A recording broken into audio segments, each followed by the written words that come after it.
Hello, good evening, and welcome to the Guns and Yellow Ribbons podcast. Tonight, I'm afraid you've got to put up with me leading the show. Fergus wasn't going to join us, but he's at this very moment having sex on the beach. When he's finished that, he's going to join us. And Dan's just got in from work, so he can now join us as well. So here we go. Enjoy the show. Welcome to another podcast by Guns and Yellow Ribbons. This is your Arsenal podcast by Arsenal fans for Arsenal fans. Enjoy the show.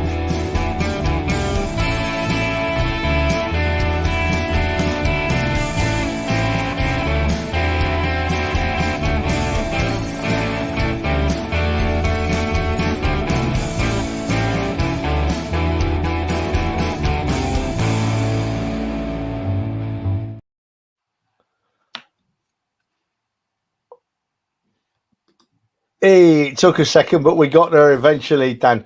Well, welcome everybody. I'll tell you what, you nearly just had to put up with me tonight because Dan was at work. Fergus was having sex on the beach. He's just got dressed. Just getting redressed. So I was here on my own. But there's three of us now, so that makes it a lot better. You haven't got to listen to me so much. Ferg, how's it going out there, mate? Happy anniversary. Thank you. I've got beer, so I'm happy. And the wife's in watching the film. So, yeah, very, very happy. 31 years service and very happy with it too. Yeah, I have been out today, Ferg, and Jackie, I've got you a present, sweetheart. Oh, that's the wrong one. I've got you a present, Jack, sweetheart. There's your medal. You can have it when I see you. It's fully deserved. Dan, how you doing? I agree. I'm good, mate. Judging by Fergus putting his, it looked like he was putting his clothes on quickly before we started this call. So he might have had sex on the balcony. I don't know about sex on the beach, but I'm good. Just got in from work, and like all good people seeing their wives when they get in from work, I've got your two faces on my screen. So it's good to see you both. There's no way he's just got back there from having sex on the beach, Dan, because he's at the top of that building, right? And there's no way he can move his backside up them stairs that quick. So I think honestly, Trev, I'm floor 16 out of 22. So just where that it changes where I am, it's a flipping long way down. I'm sitting here holding onto this chair with dear life because my legs are like jelly. Yeah, well, yeah, that's we know why that is. Yeah, sex on the beach does that to you, Ferg. Anyway, right, I don't know how long Fergus's internet connection is going to last, plus the fact he's drunk as well. But as you all know, this is the preview show. So we're going to talk about the lesser games first, and then we'll end up talking about the mighty Arsenal. So the least important game of the weekend for me, Dan, is Tottenham v West Ham United, mate. What do you reckon? Well, I'm just going to stall quickly because I'm going to load up what I predicted because I can't remember. But I think I predicted a West Ham win, if I remember rightly. Okay, you load them up then. What do you reckon, Ferg? I was hoping for a West Ham win, but I think because of that the White Hart Lane Stadium or whatever they call it these days, the toilet bowl, I think that it will be a draw. Like the last fixture last season, West Ham came from behind and they won it 2-1, but they haven't done that consecutively since they won the World Cup in 1966, and everyone knows West Ham won the World Cup, in 1966. Well, you can't argue that really because they did have the most players in the team. Fair dues to them. But the thing is, though, folks, see, Tottenham have lost 4 of their last 6 London derbies. You know, West Ham are a bit of a bogey side. West Ham are due to start playing a bit of football, I reckon. And Brennan Johnson's, he's scored in all of his last 6 games. So I reckon he's reached his tally for the season now. So he ain't going to score, hopefully. So, yeah, I'm hopeful that West Ham can pick up a win against Tottenham. Third, it really depends on which Tottenham we're going to get, Trev. Can I remind you of something, please? You speak when you're spoken to tonight, right? Because I'm in charge, son. But, Trev, you're on the wrong side, mate. You need to switch to the left tonight. It's confusing people. The boss has to sit on the left. That's better. No, I don't like it. I don't like not being in my normal side. Oh, it's like husband and wife. They've got the right and wrong side of the bed, haven't they? Look. Hey, look at the comment from Jason Cross, right? Wouldn't that be great, eh? Spurs to be 4-0 up and West Ham to come back and win 5-4. But Fur's gone for a draw. Dan, what about you, mate? Yes, I finally found my notes. I did go for a West Ham win. Look, the truth is, right, Spurs at home are a better team than they are away from home. But I don't think they're a great side wherever they are. West Ham have always been a bit of a difficult team for Spurs to play, and they can tend to nick results against Spurs. I remember them winning there a couple of years ago. I think they won at the Toilet Bowl. So I've gone for another win for West Ham, and I'll definitely be wearing my claret shirt, I think, again on Saturday, just in case for West Ham to beat Spurs. Absolutely. What Well, score? you've dyed mate? your hair. You've dyed your hair red. He's You just doing need it like again. blue bits. Doing it I again, know. Dan. It's I'm because gonna kick him off in a minute. it's I'm gonna because kick him off. his good background's all gone now. No one can see where he is, so he's just piping up a Yeah, little bit. it's very dark. So what score you gone for, Dan? I've gone 2-1 to West Ham. Yeah, do you know what, mate? I'm absolutely with you. I've gone 2-1 to West Ham. I forgot about this picture, and how rude is that? There's the beautiful Jackie with Ferg up on their balcony where Ferg is now. Jackie, that medal is coming your way, girl, because how you've played with him, I do not know, girl. I honestly do not know. So, anyway, right, so Ferguson's gone for a draw. I'm trying not to say anything, right? But, it's disgraceful, Dan, really, isn't it? Ferg is letting Tottenham get a point. What's going on, man? Oh, mate, we know he's not he's a plastic fan, and so let him have his moment. He'll give Spurs the point, and The point I was trying to make is it depends on which Spurs you get. If you get the Spurs in the first half against Brighton, the Spurs against the first half against Brighton looked like top four contenders. Madison and Johnson, they paired up very, very well. But in the second half, it was absolutely hilarious. It was brilliant. They absolutely collapsed. And if we get that Tottenham, which I think it's in their head that it could happen there, and it's at home as well, the crowd will turn on them. They'll turn on Ange. They'll turn on everyone. And I can see West Ham at least getting a point. Yeah, me too. Is that Fergus? Simon, listen. Fergus? He's being a bit sensible tonight. He's actually talking sense. He can't be Fergus. Simon, listen, we Why love don't you go having back you to being watch the show. miserable? Right. I'm going to mute him in a minute. Simon, we love having you watch the show, mate, but you can't be putting comments like that on here, mate. That's unacceptable behaviour, Simon. That's the first yellow card of the night to Simon. I'm not having that. I'm not having that. Anyway, moving on, right? The next game on our list is Fulham v Aston Villa. Let's get Fergus to talk, and then we'll get a bit of sense out of Dan, eh? Thank you. I always expect a compliment from you. Well, Fulham lost this game 2-1 last season. They've not done that consecutively before. I think Unai Emery's doing amazing things with Aston Villa, but likewise, I think Fulham have been a revelation of a team similar to Brighton, and Fulham at home, Arsenal B, as Dan would like to call them when they're at home. I think I went on this one. I think Villa are just going to be that little bit too strong for them. They've had a little bit of time off after the Champions League, and I've gone Fulham 2, Aston Villa 3. Go on, Dan. Well, I've actually gone for a draw. To be honest, I don't like saying it, but I sort of agree with Fergus a little bit in that. I know it's a strange day, isn't it? But I think Villa are definitely a stronger side than Fulham. Fulham at home, different animal, so always a bit trickier. I'm just waiting for a Villa slip-up to happen around the Champions League ties, because it does happen statistically with every team that plays in the Champions League. And this could be the typical game where maybe they've got an eye on what's coming up in midweek, another big game for Villa in the Champions League that they've got to play. So I've gone for a 1-1 draw. I feel like Fulham are not an easy place to go to, especially when you're maybe not 100%.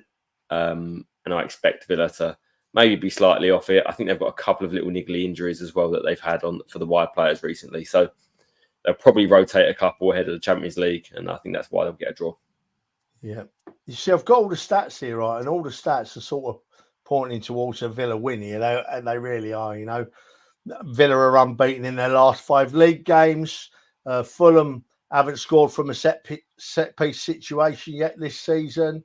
Whereas no team has scored more goals from crosses than Villa. So everything's pointing towards a Villa win. But do you know what? I've got now this season, we're a few games in. I've got in my head there's 3 teams in the league that aren't top teams, but are capable of beating anybody on their day, capable of an upset. And I've got Fulham, Brighton, and Brentford. And my 3 teams that can cause an upset at any time, unexpectedly. And as much as I rate Villa, I really rate Villa, and we all know I think I like Unai Emery. I've got no problem with Emery. I just think that Fulham might beat them this week. I think Fulham might beat them 2-1. We drew a surprise result in the league this week, and I think that might be the one. Fulham beating Villa 2-1. So we've swapped them over, and Ferg's on the right and Trev's on the left. But I'm pretty sure Trevor just made a comment that Fergus would have made. To be honest with you, I can't believe you've gone against your beloved Villa.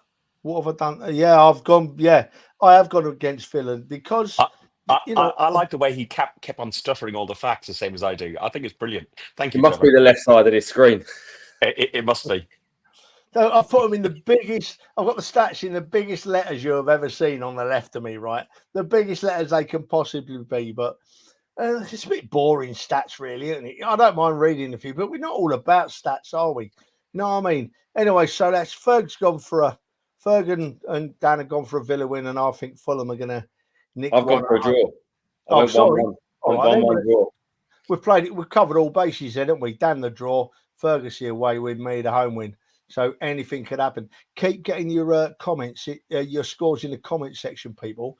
I love seeing them come up there, and it gives us something to talk about. Just remember, though, Simon, you're on a yellow card, so be careful, please. You don't want a red tonight, mate. So the next one, right? I find this interesting to think about this one.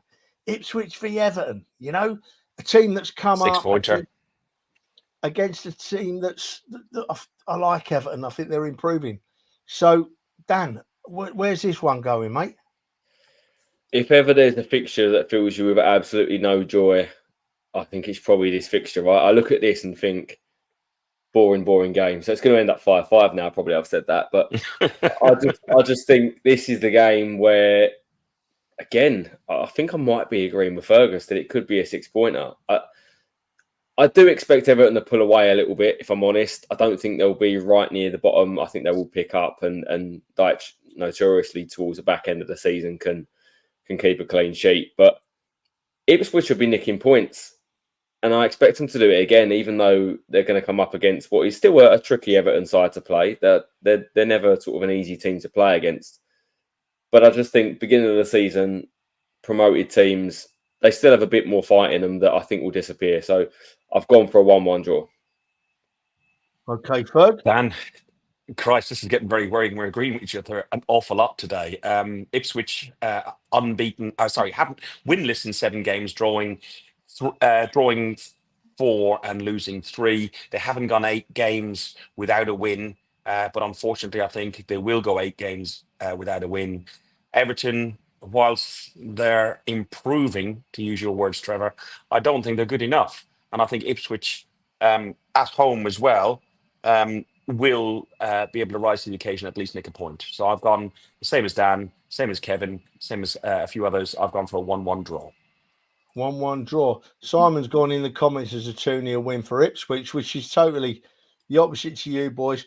But this is interesting. I mean, they've not met for years, have they, these two teams? So previous form between the two goes out the window. Times have changed massively since that. But I just think that Everton are starting to pick up a bit. Everton. And although Ipswich have been nicking points, exactly what Dan says. I honestly think that Everton are going to win at Ipswich. I just think they're going to be too strong. Their Premier League pedigree over the years starting to pick up a bit. Dyche has got to get them winning soon because Dyche ain't a bad manager. I think that Everton are going to nick a 1-0 win at Ipswich this weekend. So that's 2 draws and a win for Everton, and Simon's gone for a win for Ipswich. So it could be going anyway, this. Anyway, here we go. A big side via a slightly smaller side, the big side being Brentford and the smaller side being Man United up next. Ferg, how's this one going to go, mate?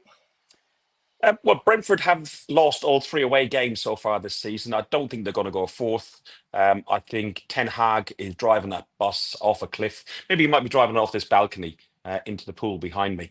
I'll tell you what, I've gone for. I like the Brentford manager. I like what he does. I like the way that they've improved, even with all the stuff around Tony and him leaving. I think they've maintained a good etiquette and a bit of class about themselves. And like you said earlier, Trevor, they're one of those teams that can cause an upset. But an upset, beating Man United at home on their own ground, is that an upset? I don't know. But I'm going 2-1 Brentford. Fair enough, Dan. I feel sick because I'm agreeing with Fergus again. This is disgusting. I don't It's like the this. Spanish air. This is terrible. Look, Brentford at home, great side. I think they've won their 3 out of 4 and drawn the other at home. They're one of the top teams at home this season so far, but away from home they can't nick a result. And I just think Man United at home still might just be a little bit too much for them. I've gone for a narrow 2-1 Man United win, but to be honest, this could completely change with who's fit and who's playing. Because looking at the injury list for both sides, it could be a battle of who can put out what 11 at the minute. Not that Man United's first 11 is particularly fantastic, but they still have that extra bit of quality that I think Brentford don't potentially have in midfield at times. And yeah, I'd expect at home Man United might just nick it again. So an upset 2-1 win for Man United. But if Man United score 2 goals, that'll nearly equal their tally for the whole season, won't it? Hey? I mean, they've only won one of their last 6 Premier League games. They haven't scored in their last 3 Premier League games. The only person that ever looks like scoring a goal, Rashford, doesn't seem to be putting any in the effort. I can't see where this Man United team score a goal here. And Brentford are one of my danger sides. And it's interesting. Before I give my score, it's interesting what Arnie's just put in the comments there. If Man U win 3-0 and Ten Hag stays. But, Ferg, if Man United lose this game at home to Brentford, what happens to Ten Hag? Oh, I hope he stays for another 10 more years. Yeah, Arsenal we all boys do are that. on the beers. We all do that. Will he survive? What do I think? You know what? There's no point in sacking him right now, as much as they're in 14th position in the league, I think, from memory. I don't think bringing in a new manager right now at this very moment in time is going to help them very much. I think they will give him until at least the next international break before they get rid of Ten Hag. And then if he hasn't turned it around in the next, is it 4 games before we have a pointless break again, I think he'll go then, because that will give a new manager enough time to assess the situation if they're not already looking at it, and then spend a load of money in January. But to be honest, who is out there to replace, if Arteta went in the morning, if Ange goes, if any man, just pick a team. If a manager goes, who realistically is out there? Tuchel's now done the England job, so there isn't really much out there. There's always someone out there. To be honest, though, like I just think this is more than just the manager. Dan, I want to throw another little curveball in for you. Not only with the risk of Ten Hag going, but Man United have sort of booted Ferguson out this week, haven't they? For want of a better phrase. Yes. So, what do we read into that, Dan? Yeah, to be honest, pretty much what I was going to say, in that it's a poorly run club. I think it just shows how poor things are upstairs in that club and the need for change, in that you could bring in any manager you want into that club, and I really don't think they will actually perform any better than they are until they sort out the problems behind closed doors. And that's from their recruitment team to the guys that sit on the board and advise, and the way they spend money in the transfer window, and the way they spend their costs and etc. throughout the whole club. It's just a poorly run club. I hope it stays, because I hope it stays exactly as it is for when we play them. But for such a big historic club to be where they are for so long, there's some big problems there behind closed doors. It's interesting. Well, he's put in the comments. Sorry, Trev. He's put in the comments about it's disgusting. One more, you're on a red. You're gone. It's discussing what they've done to Fergie. But to be honest, sometimes, like Wenger stepped away from our club. He didn't come near our club for a number of years. And I think the influence of having Fergie still involved so heavily in Man United, it's a cast a big shadow over any manager. I don't think they've had a decent manager. I don't think they're well run. I don't understand if that club understands what Man United is, where at least the Cronkies, after the ESL protests, I think they understood exactly, and they listened to what the Arsenal fan base have. I don't think Ineos and, well, the Glazers don't care, but Ineos and that understand what Man United are about. Well, you see, it's really interesting you mentioned the Glaciers, because I had that in my mind. I had two things I was thinking about. Fergie, I don't know if it's disgusting what they've done, because it seems that if they've been amicable and Fergie will still be there. But if Fergie had disappeared off the face of the earth, would that have helped? I'm not sure it would, because when Wenger left the Arsenal, he disappeared. He didn't go back in the ground for years, and we still went rapid. We still struggled greatly, although the legacy that Wenger left us with wasn't the best. But the really important part for me is the owners, where the Glazers seem to be becoming more and more detached. After we had the demonstrations at the Emirates, the Cronkies, Correct. that seemed to kick the Cronkies in the other direction. It seemed to bring them right on board for me, and we've not looked back. And since they made that decision to really get behind our club. So I think how the owners work is really important. And I think it shows with how the Glazers are in comparison to the Cronkies. Dan, you often disagree with me, mate. What's your view on that? Well, to be honest, I just think it shows how poor their corporate leadership is at Man United, because to have a manager as such as a legend as Alex Ferguson, or Sir Alex Ferguson, we should say, leaving where he did, and to be able to choose the manager and then have a job upstairs afterwards, shows he has way too much sway in that club, and that during his time there, he had such an influence on that club that I think he made up for a lack of leadership elsewhere. And they've near enough had to keep him there on the board, because I think they've realised that they've had a lack of leadership. Whereas what they should have done is said, okay, we're having a clean break with the manager, and we're going to put in a completely new structure above them, not let Sir Alex pick the next manager. They've got to be able to lead as a club and continue after big people come or go. And I think it's poor succession planning that's come back to bite them since he's left. Yeah, so just to finish off on this, right? We'll just come back to you in a second to finish it off, Ferg. Yeah, I get that, but I just can't help but think that the Cronkies were probably on a level with the Glazers, with their understanding of football. Not only their understanding of football, but the people they let run the club, right? They didn't understand football enough to put the right people in charge of the club. We were terrible upstairs at Arsenal, weren't we? It's only hearsay and it's only speculation, but we hear that we got ripped off for millions. We made transfers that only lined players and agents' pockets. We didn't buy players because they were good at what they do. And we've gone full circle. And Arteta's on record as saying he will never sign a player that doesn't improve Arsenal Football Club. And I love that. And that is why Arteta gets all my respect. And that has to come, that okay has to come from the very top. That has to be the Cronkies starting to understand what it takes to be running an English football team with the passion and the fans. And for me, the Glazers haven't got it. Ferg, we'll finish off now on Man United. Brentford, what's your view on that, mate? I think they're a basket case, but I think it is because of you got the Glazers who have checked out, and you got Ineos who are coming in. I think there's a conflict of interest in there. I really don't understand what's going on, but you're absolutely right with the Cronkies and Stan's type of checked out with Arsenal. He's an old man. It's a train set, he plays with it. But Josh has got an absolute interest in it.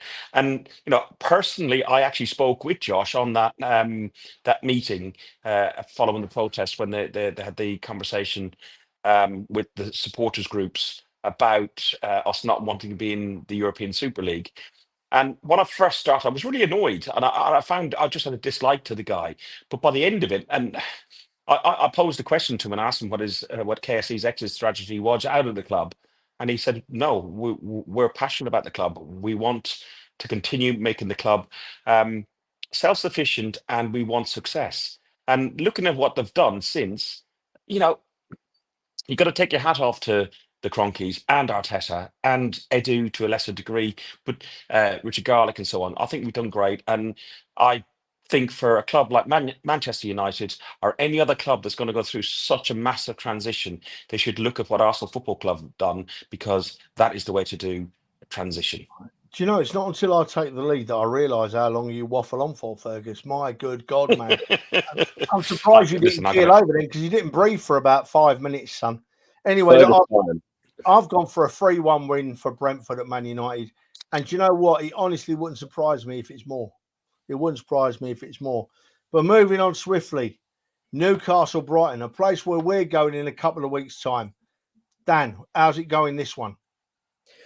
Opposite to the Ipswich Everton game, this would be a game I'd love to watch, if I'm honest, which now means 0-0. But two really good sides, a few injuries still stacking up for Newcastle, which normally I would have gone for a Newcastle win at home, if I'm totally honest. I think still at home, they're a much better side. But Brighton are a good side. I think they're probably one of those sides, exactly as you said earlier, can travel to any ground and cause any team a problem.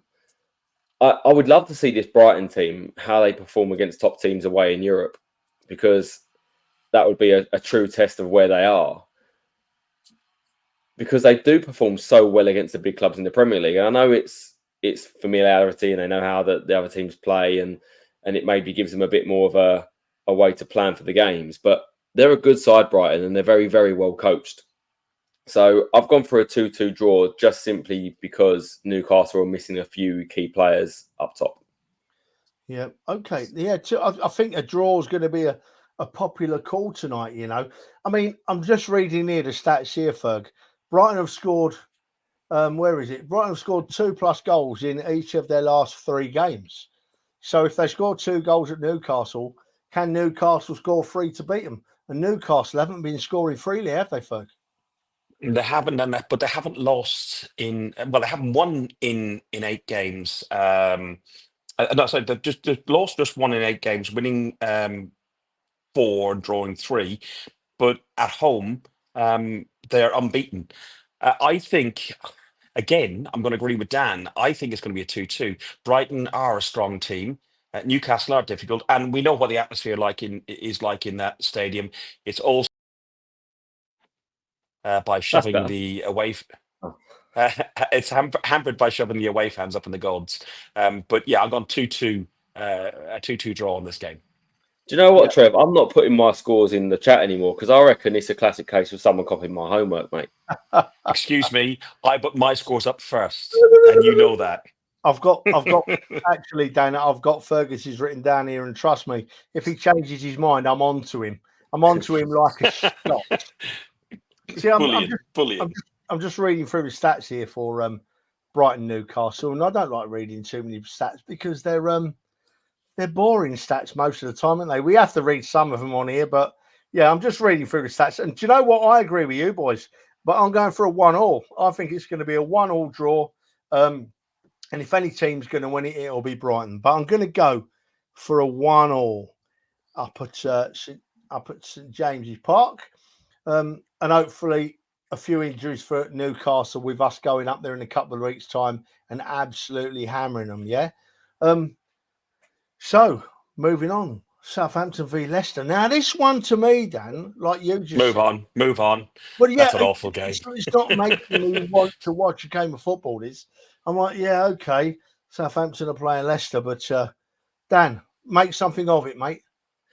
Well, to be honest, it's a game I still look out for out of hope and just hoping that Aaron picks up some points, if I'm totally honest. I would like Southampton to pick up just out of a bit of sentiment for him. And that's probably swayed me a little bit in my result of even going for a draw because I do think Southampton are a poor squad. Not that Leicester are much, much better, but I think they are a bit better than Southampton. So I've gone for a draw out of hope. I expect both of these teams to go down, lads. I really do. I don't think they're good enough for the Premier League. And I think the top quality players in that Leicester team have aged, and Jamie Vardy being one of them, where they're nowhere near the players they were when they were in the Premier League and competing at the top before. Southampton, I think, haven't bought fantastically. Whenever you come up from the Championship and you buy players that are not established in the Premier League, you will struggle. And I think that's exactly what's going to happen. But I've gone for 1-1. Yeah, 1-1. Fair enough, Dan. You see, you touched on it. You said Ramsdale, and I've got a massive soft spot for the man, and I don't want to see him go through another relegation. Although I think if he was to get relegated, he'll come back with another Premier League club. He's too good to be a Championship player. He's a fantastic hero to the Arsenal. He started what we're seeing now, so got a lot of time for him. But I've gone for a 1-0 win to Southampton only because I like Ramsdale and I want to see him pick up a few points. And Jamie Vardy, I actually highlighted Jamie Vardy to have a good season this year. But I'll say no more than it looks like it's all catching up with him, like it catches up with us all in the end, doesn't it? Ferg, what's your thoughts on this game, mate? Well, over the last 20 games, they've lost 15, drawn 5. Southampton, I do look a poor side, Dan. Jesus, this is getting just such a habit. Leicester, a winless there in the last 3 games. The last time they won at the Dell was, or the new Dell, was 9-0 under Brendan Rodgers. I think they will get a result this weekend. When you said if I wanted to change a result, this is one I probably would want to change a result. I've gone 2-0 Leicester, but I think it mightn't be that high scoring. Well, so we have actually, that could go either way. Ferg's gone for an away win, Dan's gone for the draw, and I've gone for a home win. So anything could happen. Now, just to let you know, Ferg, the new Dell was called St Mary's, mate. St Mary's, yeah. I was going to let him off with that one. Hang on a second. I've had 2 happy hours, and then my happy hours over here. They're 2 hours, so I've had 2 Fergus, keep whatever happens in your relationship away from this podcast, please. I don't want to know about you. And sex on the beach. Stop. The pair of you going at each other again. Can't hear a word of what you're saying. Knock it on the head. I'm going to have to knock your heads together when I see you both on Saturday. Mind you, Ferg, you've got a lovely colour tonight, and I don't think that's the sunshine. You've had too much sex on the beach, mate. You have. Oh, yeah. The old... So listen, boys, the next game on my list is the Bournemouth v the Arsenal, and obviously we're going to leave that because it's by far the most interesting game of the weekend. But another one we're going to talk about now then, right? Wolves v City. Dan, City haven't been looking anywhere near as confident without Rodri. They've sort of scraped wins their last few games. Are Wolves going to do us a favour here, mate? I mean, look, we all hope so.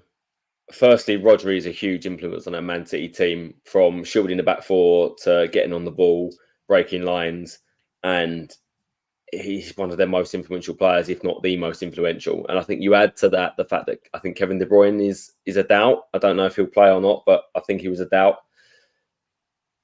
They're 2 big misses for Man City, and they are such a great squad where someone can come in and fill that gap.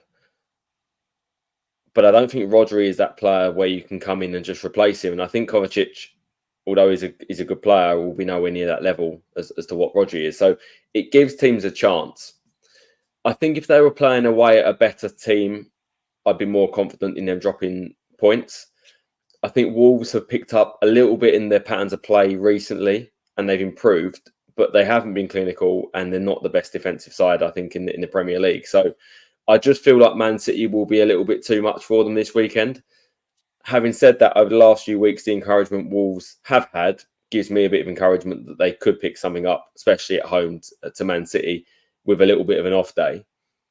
And a little bit like I said earlier with Villa, is that with the Champions League coming up, you will see teams rotate 1 or 2 players. And as much as having Rodri missing or De Bruyne missing on their own might not be a problem for Man City, having to rotate players with those players missing eventually takes its toll. So depending on what team Man City do put out and how much they rotate, you never know. There might be a little bit of a slip up. I would just be surprised if Guardiola rotates too much that they would slip up against Wolves. So I've gone 2-1 for Man City.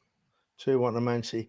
You see, Wolves ain't won a game this season, have they, Ferg? And they've lost their 3 home games. They've not even picked up a point at home.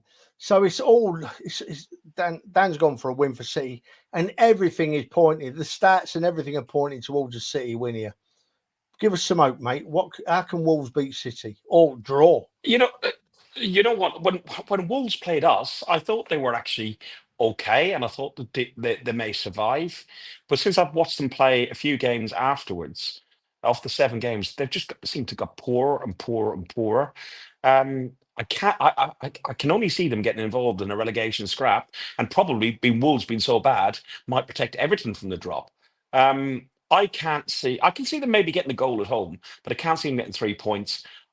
Even De Bruyne light and Rodri light, I can only see City winning, scoring several goals, 3 goals for City, 1 goal for Wolverhampton. Yeah, okay. Well, yeah, that's what it all points to. I mean, Haaland signed a new contract today, and he signs till 2029. I think I saw today. I might be wrong, but I think that's what I saw today. Yeah, that's just that's up the price for the sell him in a couple of months' Well, time.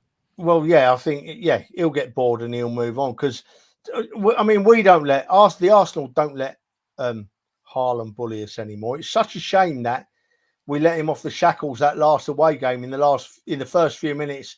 We just lost him and he scored, didn't he? Because we know that's what he does. But in the previous 4 times we've played City, he hasn't had a kick apart from that one kick. And look at the state of him. He spits his dummy out. He starts shouting at the ref. He starts accusing our manager of being nasty. And what it is he gets played off the field, Haaland.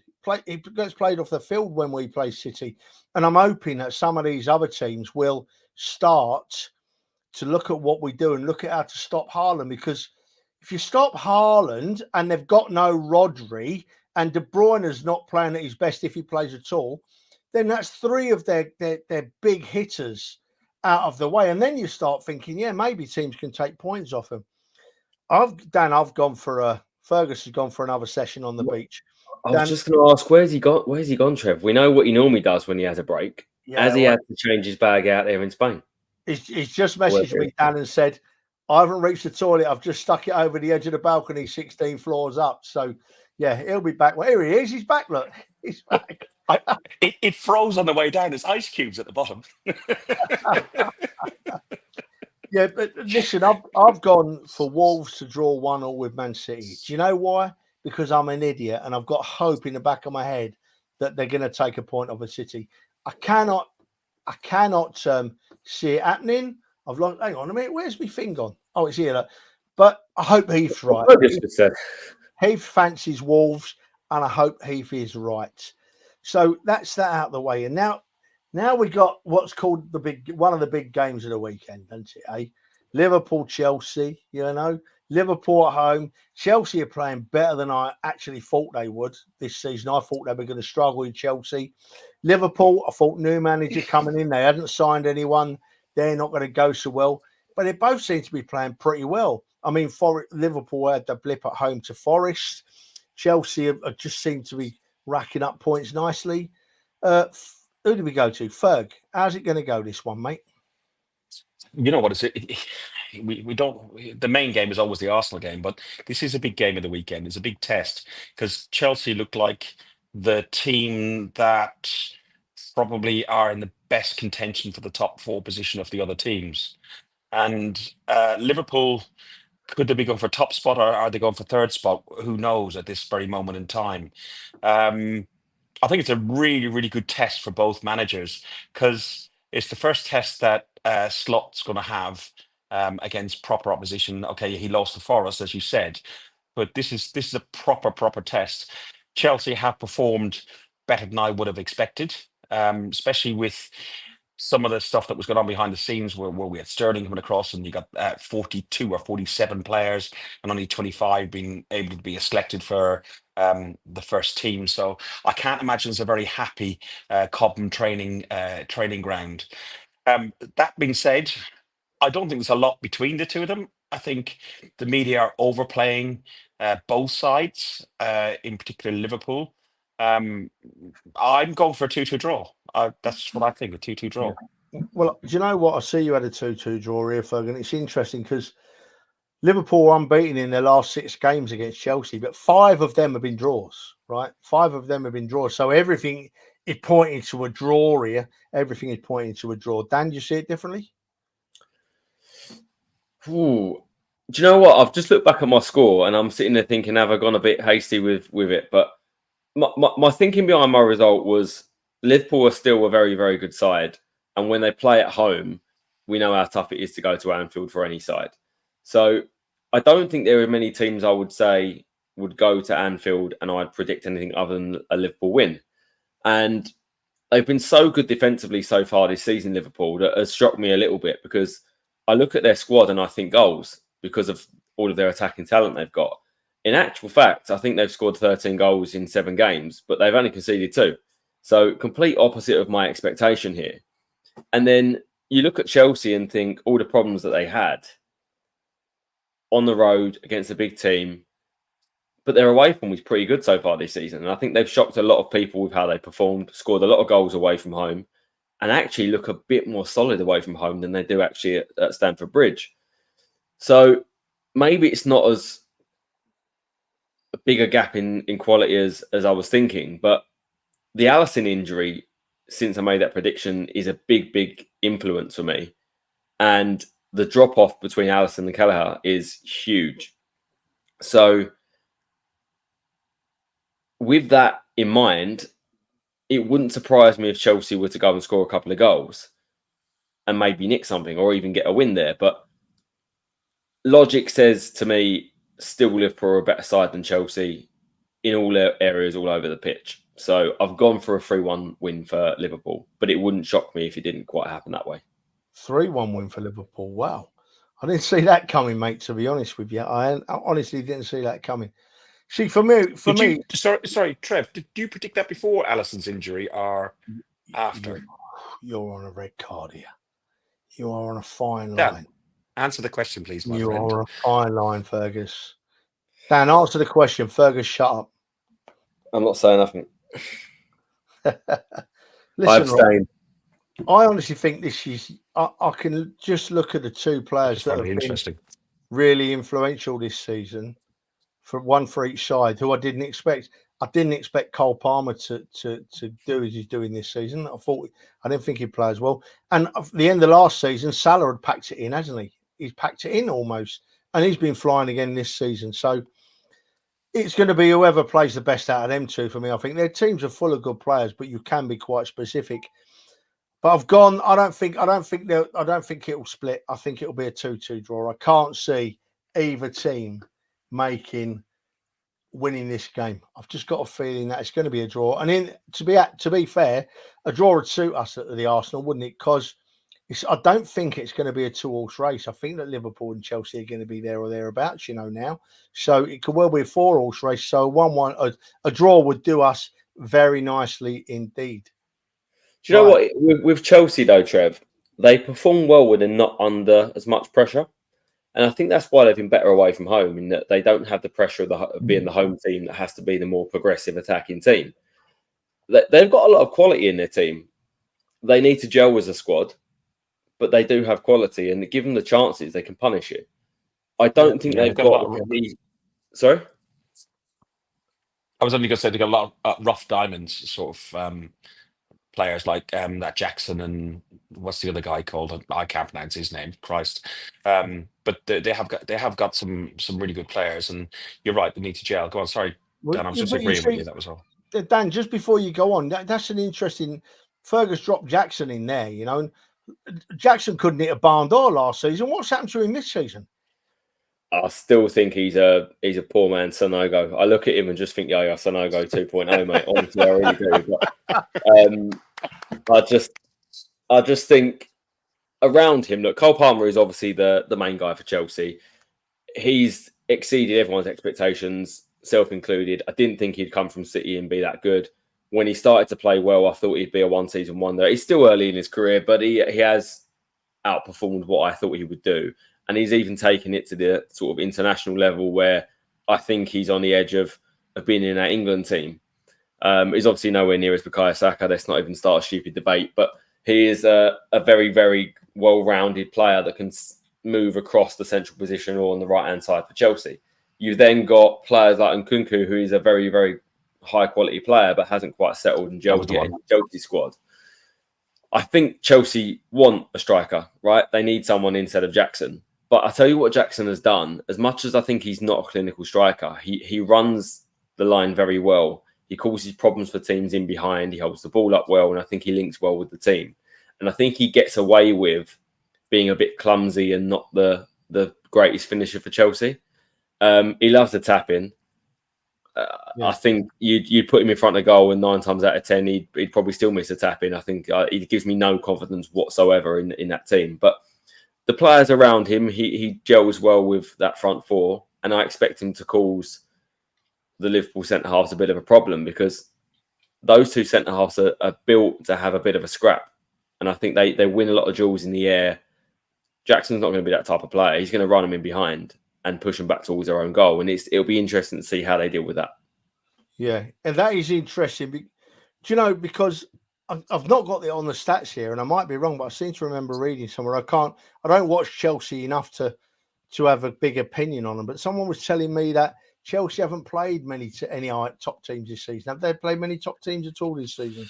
So nor have Liverpool. Liverpool are in the same position, Trev. They've not really played, and they're. Go on. Did I say Ferg?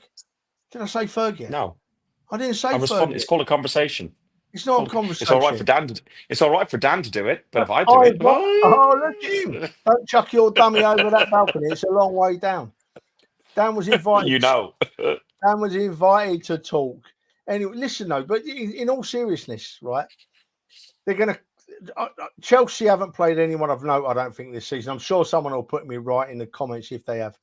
Liverpool are going to crank that tannoy up as loud as we know it can go. You never walk alone is going to boom around Anfield, full house.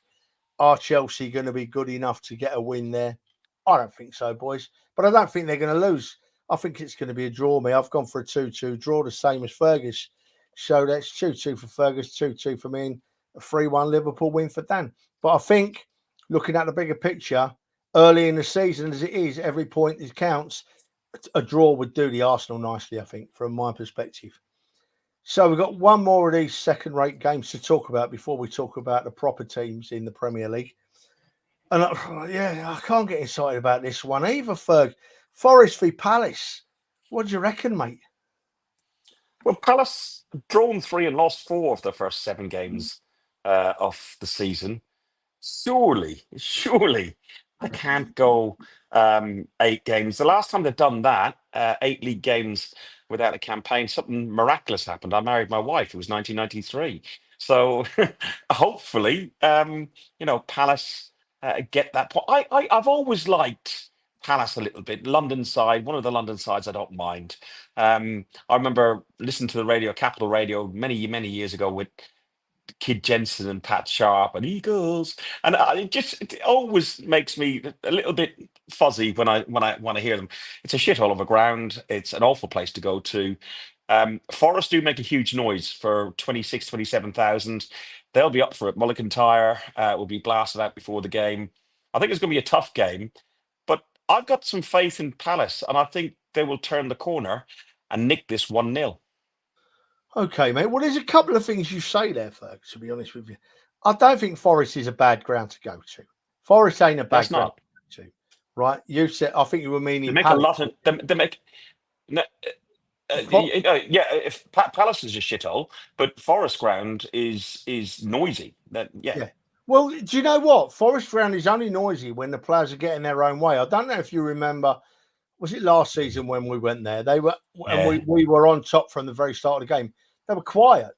And the season before was at the end of the season, and that's when they were so noisy. We said it was one of the noisiest places we'd been to that season.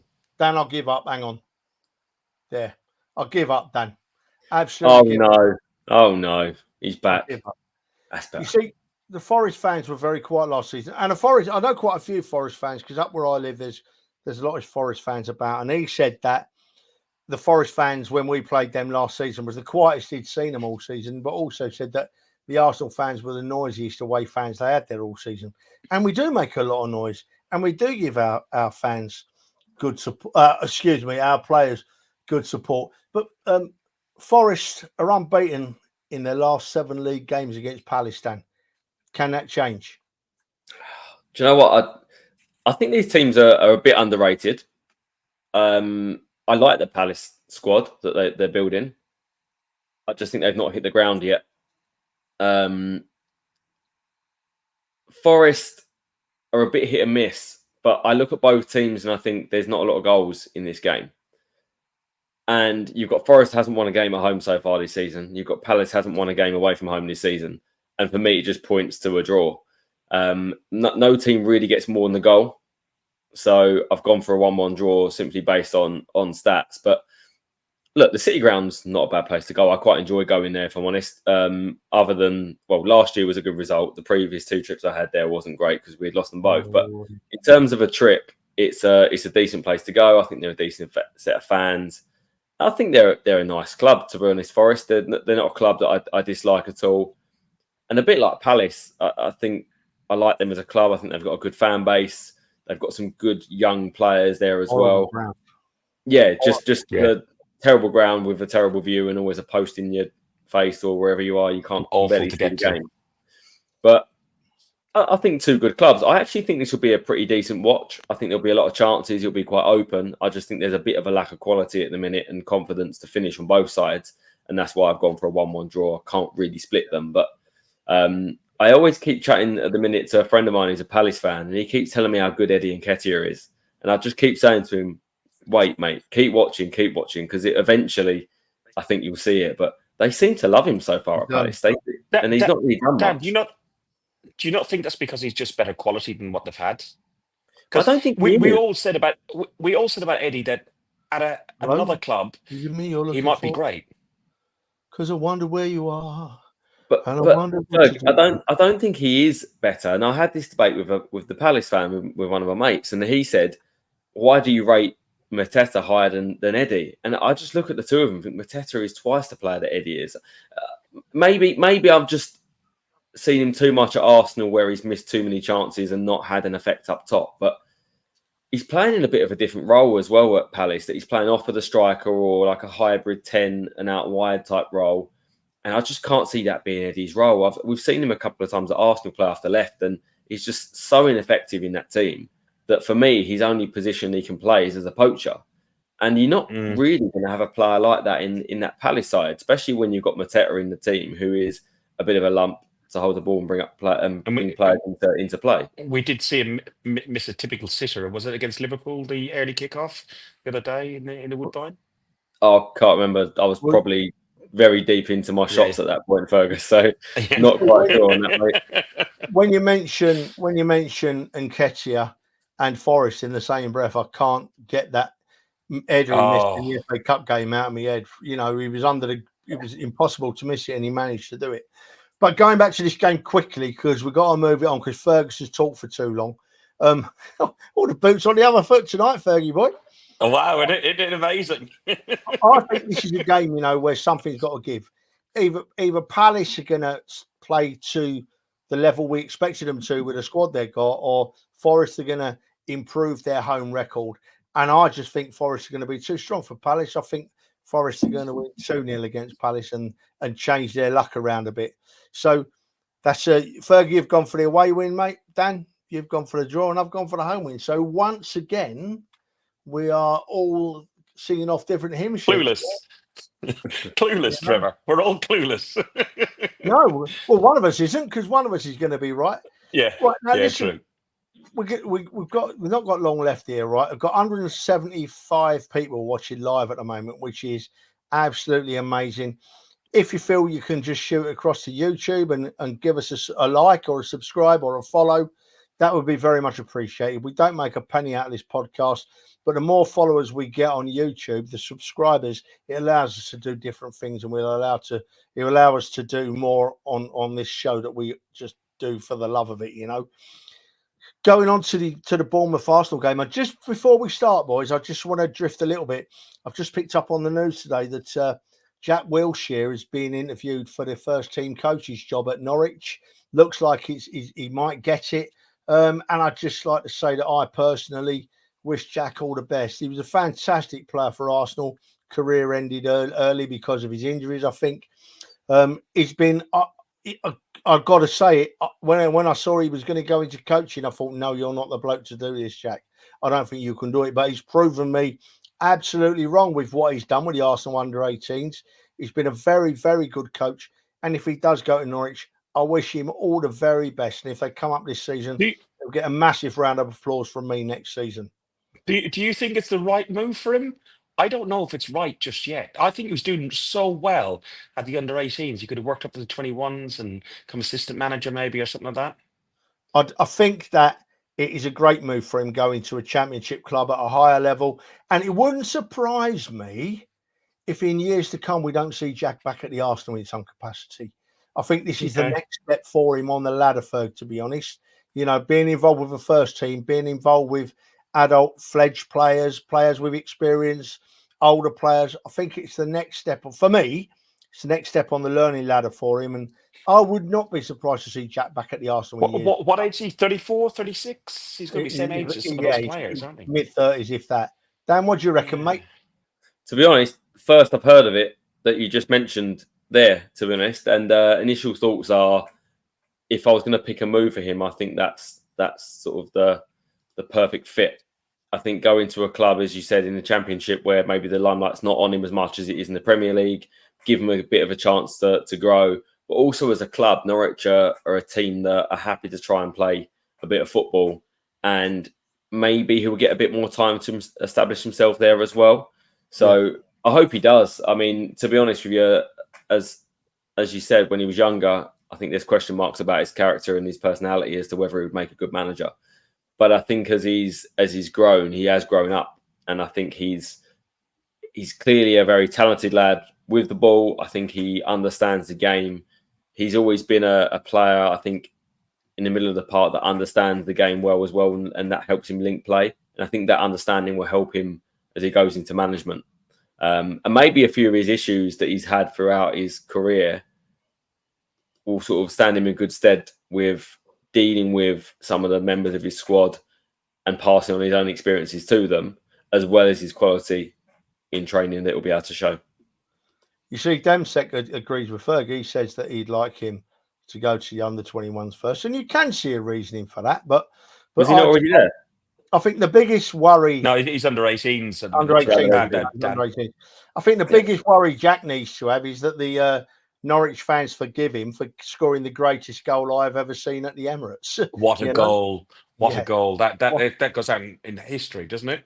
Yeah, it does indeed. And Kevin there with his comment, that's my thoughts absolutely, mate. I can see him coming back with a role higher with an Arsenal Football Club. And I honestly hope he does. All the very best to the lad. But listen, we've got to talk about the game. We're nearly an hour in now, so we've got to talk about the game. Overrun again, Trev. You what? Nothing. Oh, well, if you'd have shut up. It's I love amazing, a visit isn't to it? the Arsenal. I think most Arsenal fans love a visit to Bournemouth. You know, I love a visit to Bournemouth. The Arsenal play well at Bournemouth. We're all going down this weekend, aren't we? Fergus is driving, so I've been on to compare the market today and got myself a nice insurance quote. And I'm not going to talk, Dan, because the last time I sat in the front seat of a car with Dan and just offered some guidance on how to get from Vigo to Porto, I was shouted at very rudely and sworn at. You know what? On that point, we got a dreadful car from there, and it was quite difficult with you interfering and trying to press stuff. The car I've got here, if anybody gets offered, it's called a DR. Do not take them. It's the worst ever car. No, seriously, I've driven thousands of cars over my life. On Wednesday night in there, I woke up at about 3 o'clock in the morning worrying about driving back to the airport. I've not moved the car since I got here. Seriously, the worst car ever. Anyway, moving swiftly on. That's why it's called DR, because you need a doctor when you drive it. Back. Yeah. Right. The most memorable thing from last season's game then was not only the win at Bournemouth, it was the fact that I think the Kai Havertz we see playing for the Arsenal today was kick-started at Bournemouth last season by great thinking from the Odegaard, the captain, and great kindness from Bukayo, letting him take that penalty. And he just has not looked back, has he? You know, Bournemouth have lost 11 of their last 14 Premier League games against the Arsenal. Dan, is anything going to change at the weekend, mate? No, in short. Firstly, every time I've gone there's been a new song. So 2 years ago, Saliba. Last year, they have that song. And this year, I think it's got to be the Calafiori one. So we'll try and get a new one going. And it's one of my favourite grounds to go to, if I'm honest. It's one of those small grounds that is not a big capacity. So I've been lucky enough to be able to go a couple of times. I like those sort of grounds to go to, and we've got a decent record playing against Bournemouth on that ground as well recently in the last few years. Interesting look at now our injury list, right? Because one thing we've complained about recently is why do we let so many players go on international duty? And obviously the Saka niggle is a worry, and the Ødegaard one from the previous international break. But I think there's a list at the minute. It's Zinchenko, Martinelli, Havertz, Partey, Ødegaard, Ben White, Timber, Tierney, Saka, all potential knocks. Now, that's pretty much most of our starting 11. But how many of those are actually going to play? I expect the majority of them will be playing. So hopefully it's just a bit of Arsenal being a bit more street smart. I think that's the reason why Havertz didn't go on international duty, because of the injury recently to Ødegaard. So hopefully we have a bit more of the dark arts, as people say. But we're in good form, and that front three is now starting to click. I think Saka's been brilliant so far this season with his assists, I think, in pretty much most games. Havertz has led the line well and got a few goals, and Martinelli's come back into a bit of form. So hopefully that continues to click. I think a big bit of praise needs to go to Trossard in how he's filled in that role since Ødegaard's gone. I always thought he could fill in that role, but I didn't expect him to carry it out as well as he's done. And a little bit of me is thinking, have we noticed the miss of Ødegaard so far, which I didn't think we would. I think we'll notice his quality when he comes back, but I don't think we've missed him too much. And I think we've... Oh, I think we have. I don't know. I think we've played really, really well without him in adapting the way we play. And I think because we've got such a fluid team that can adapt, we've been able to change the way we play and have it a little bit unnoticed. We've not been as free-flowing as we are with Ødegaard, and we won't create as many chances, but we are a little bit more direct. And I think in certain games that actually is a benefit as opposed to a hindrance to us. And I think this will be the typical game where it will help us a bit more, because I don't think Bournemouth are going to be a team that we're going to roll over this weekend. So I've only gone for a 2-0 win simply because Bournemouth are a good side. They do keep it tight at home at the minute, and they are a danger. But I don't worry about us now going away from home to any team, which is a fantastic place to be in, considering a few years ago we couldn't even get a point or a win on the road. And now we go there, and I fully expect us to be keeping a clean sheet and to get a couple of goals. Right. Ferg, listen, just before you come back, mate, just want to wish you, Alex, welcome to watching the show, mate. About the injuries for the Arsenal, we're just fans here, mate, and we can only speculate. We don't know for sure, obviously. But what I would say is, Dan just alluded to it. I don't think there's as many injuries at Arsenal as we might be led to believe at the moment. And I think the selection on Saturday might show that. For me, I'd love to see Ben White back in the fold on Saturday. I think, you know, although we've got Timber and we've got all the other lads, I still think Ben White fits our remit really well. Ferg, just before you come in, right, just want to chuck a couple more things into the equation here, right? Firstly, if we win against Bournemouth, it will be our 2000th win in the top flight, right? And only Liverpool are ahead of us on that, right?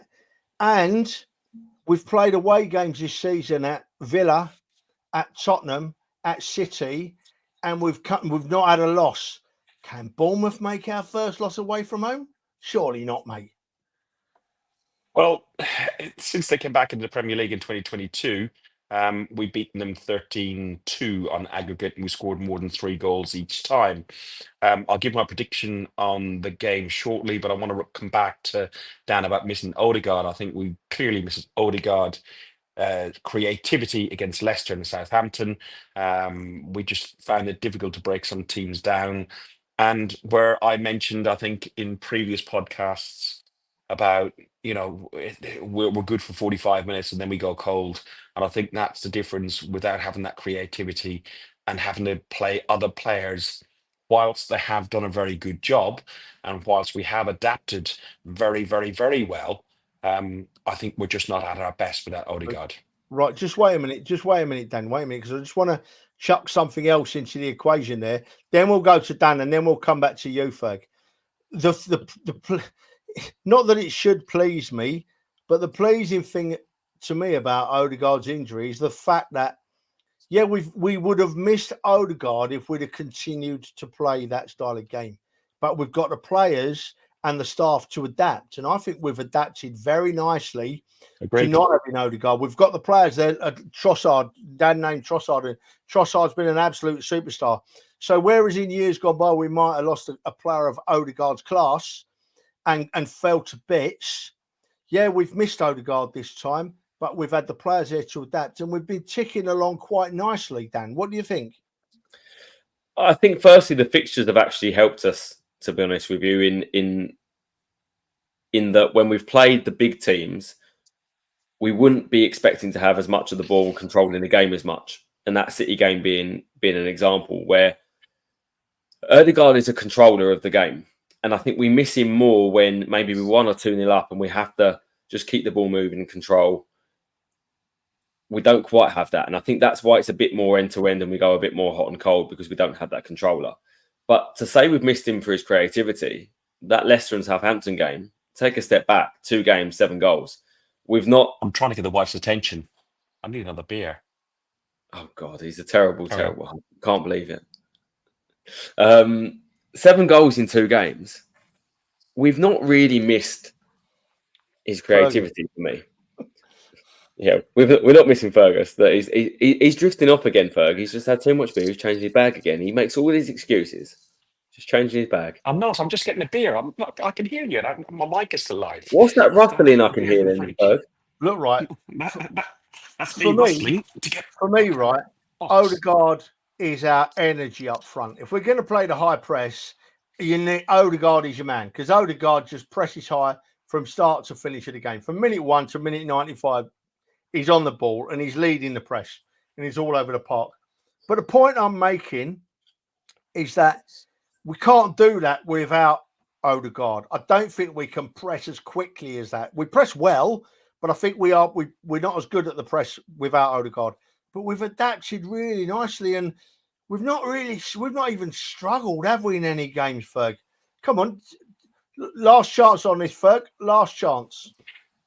I can't disagree with anything that either one of you said. Ødegaard is a huge influence, and as the song goes, when he's on the ball, we're bloody magical, you know. So he does make everything tick. I still think it's my first trip to the Vitality Stadium. I'm really looking forward to it. Not necessarily my co-pilots, but I'm going for a 3-0 win for the Arsenal. Yeah, what have you got on Ødegaard very quickly? I think we yet to miss him. But where we will miss him is coming. And I really was hoping. I was really hoping that he would be back for that Liverpool game and that little run after, because Liverpool at home. Is he not back then, Dan? I don't know. There's lots of question marks as to when he will and won't be back. But that Liverpool game. I thought he was going to be back after this. I think there's question marks. But 8 to 12 weeks, apparently. So it could be beginning of November to the end of November. It could be anywhere in between. I think the club are very in that message. But Liverpool at home, Inter Milan away, Chelsea away, those games, that little period for me is just, I'd love to see him back for then. Yeah. Oh, of course. We're not going to be so strong without Martin Ødegaard. But I still think I'm still really happy that we've got the players to back him up. And don't forget, we've got a couple of youngsters that absolutely haven't let us down. If Ødegaard's not in the squad, then Trossard moves in and Nwaneri becomes the Trossard.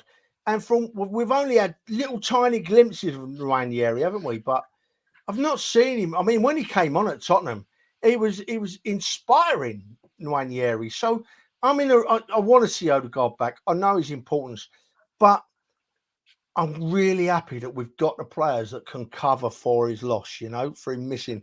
But come back soon, Martin Ødegaard, please. So Bournemouth then, I've gone for a 3-0 win for the Arsenal. Ferg's gone for a 3-0 win for the Arsenal. Dan's gone for a 2-0 win for the Arsenal. Ferg, talk for about 10 seconds while I find to press the button. You want to? I'll tell you what. There was one thing I do want to. We've all seen the news about Liam Payne. I'm not a big pop music sort of person, but I've seen a few people making comments on Twitter and so on. You know, we don't know the whole thing that's gone on, but it's just about people taking care of themselves. Just make sure that you reach out to your friends, talk to people. You know, it's important. Blokes in particular. So that's the only thing I'd say, Trev. Sorry, bit deep. No, Ferg time was probably better than any Trev time I've done. Ferg, it's dead right, mate. Us blokes us blokes, we do the nasty deed and end ourselves far more often than anyone else, than women do or that. And I'm not saying that it's taking sides there, but the minute we have got to start looking after ourselves more. I mean, I lost my dad to suicide. You guys know that. And for years and years afterwards, I couldn't talk about it. Someone asked me how my dad passed away. I say, oh, he had a heart attack or something, because it embarrassed me to say he committed suicide. But then I learned as I got older that the more I bring it out in the open, that I understand and that I've been in that position where I've seen someone do it. And if anyone wants to talk to me, that's important that we do that. That's important that we get it all out there in the open, So lads, even if you drop a private message on Guns and Yellow Ribbons, you get Fergus. If you drop a private message on Gooner Ilsey, you get me. And if you drop a private message on Capo Dan, you get Dan. But what I will assure anyone is drop a message if you just need to talk. You just need to talk. Talking don't change things, right? But it does lighten the load. It lightens the load and it makes you see things in a different way. The only thing I'd say with that, Trev, talking is one thing. Talking to a stranger sometimes is really good, but sometimes talking to a stranger is not the right thing.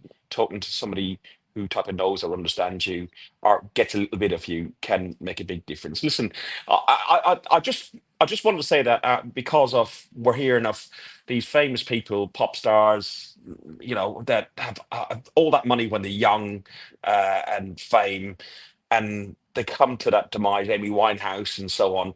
And then we've got blokes like you said, your dad. I've lost friends as well, but it's not just people who go to that extra. But before then, just talk. Yeah. Anyway, leave it there.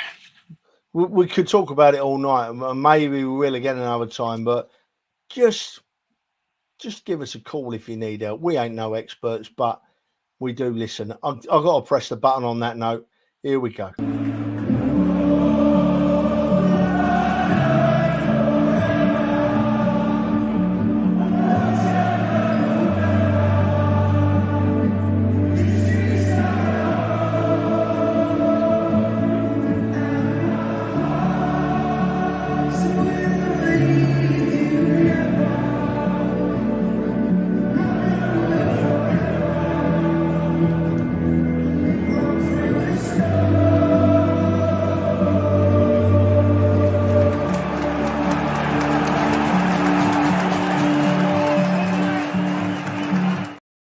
God, it gets you, don't it? Bloody get you, eh?